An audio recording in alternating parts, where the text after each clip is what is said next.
To come back to a university and to do so well, do you feel as if you are empowering others to follow behind you? Most definitely. Can you talk about They that? say most of these students around here follow me like a mother goose.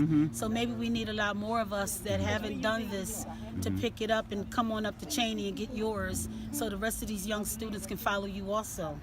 Amen. What does it mean to be the valedictorian at 61 years old?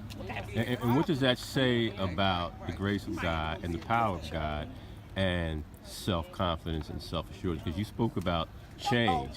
Yes. And everybody can't change. Change is very difficult. Yes. And a young woman such as yourself, changing is a challenge. Can you just talk about that, how daunting it was for you to make those changes? In order for me to change, I had to actually put my hands into God's grace and say, you got me, and follow him. So that's why I have on the back of my hat, it says, God is love. You see that?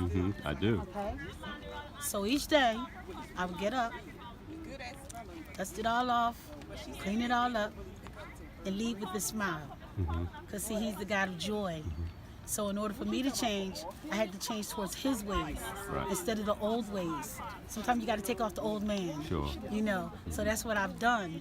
And each and every day, not tomorrow and projecting towards the future, each day is like a present to me. And I do it like that. I wake up, you got me, and I go forward. Go to bed at night, hope I wake up the next day, get up, you got me, I'm talking to him. Sure. You know, you have to focus. I wouldn't care if that chair you sit in is your higher power. You got to find something stronger than yourself to believe in. And that's what I've done. So that's how I had to change. Because I used to be a person who thought I could just do it all by myself. Right. It's impossible. Collaboration is the key word. First you collaborate with your higher power, then the universe. It's no other way. What was your GPA? Where did you finish with? 3.97. 3.97? That's before my grades go in. I don't know what the final ones are, but I'm hopeful. I'm hopeful. What is your message then to people who say, I can't do it? Yeah, okay.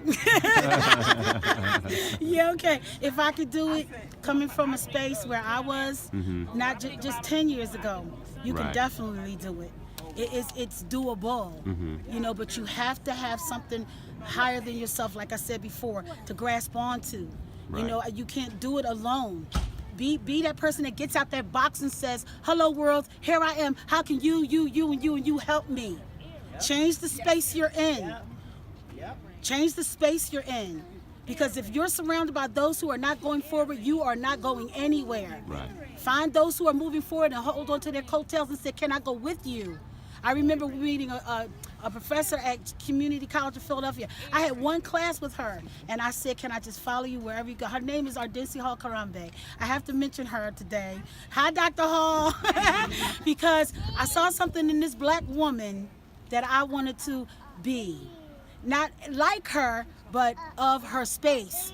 You know, so she invited me into that space, and I mean, it is what it is. What was it like living on campus with these teenagers and young 20-somethings? It was amazing. It was amazing. Someone asked me that before. They said, well, what about all the noise and the parties? They going crazy and things like that. They're young. I said, it's their turn. Everybody gets a turn. Right. I go into my room, and as long as they don't knock on my door after I go in there at night, we're happy. They leave Miss Rhonda to Miss Rhonda. I don't go to their parties, but I'm in the Academic Success Center, and I'm beating them on the elevator. You're doing your job, and I'm asking them about their grades, and I'm pushing them forward when they feel as though they can't go any further. That's why I was here. You know, but as far as this is their space, I'm in their time. What does it mean doing my thing. What does it mean to you to represent Cheyney and to know what Cheyney has been, to know that it is the oldest historically black college and university, you know, in existence, and to know that it is fighting for its life? Do you see yourself as a representative, and will Cheyney be here? Do you believe Cheyney will be here and Cheyney will thrive? Cheyney is on a resurgence. From the time I walked in the door until now, I have seen nothing but a love build for this phoenix to grow.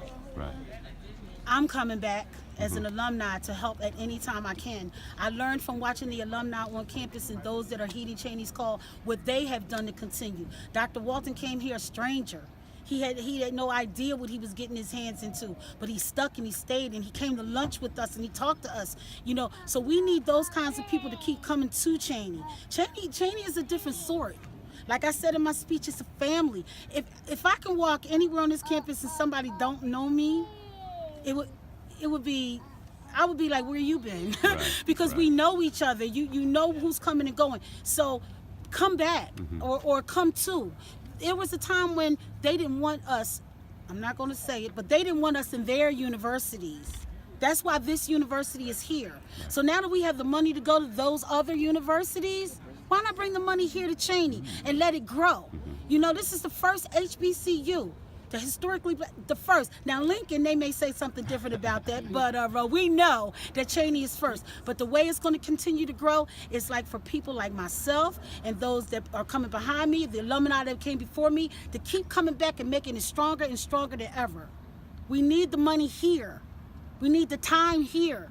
Some that can't give the money, come do the time. Do some events. Come up here and do, like, you from a news place, come up here and do like a what you call it, a remote from, and talk about what you could do for Cheyney from your institution. That, you know, that's what I'd like to see. For you blacks to come back and help this university grow. So rumors of Cheyney's demise are premature. Yeah, very premature. I'm Cheyney May, baby. and we're coming back, and we're going to do great things. We're looking forward to so much more. We've done art projects. I'm from the art community. I did graphic design here, and I did fine art. But I also was part of the Academic Success Center, where the writing goes on. So we need people to come up and volunteer as tutors. We need people to come up and help build murals about stopping the violence and things in our communities. This is the only way that Cheyney University is going to continue to grow, if we continue to pour our resources. And the resources don't always have to be money. They can be your time and your energy. Sure. You know, some people are sitting around with nothing to do. Well, come on up to Cheyney and we'll find plenty for you to do.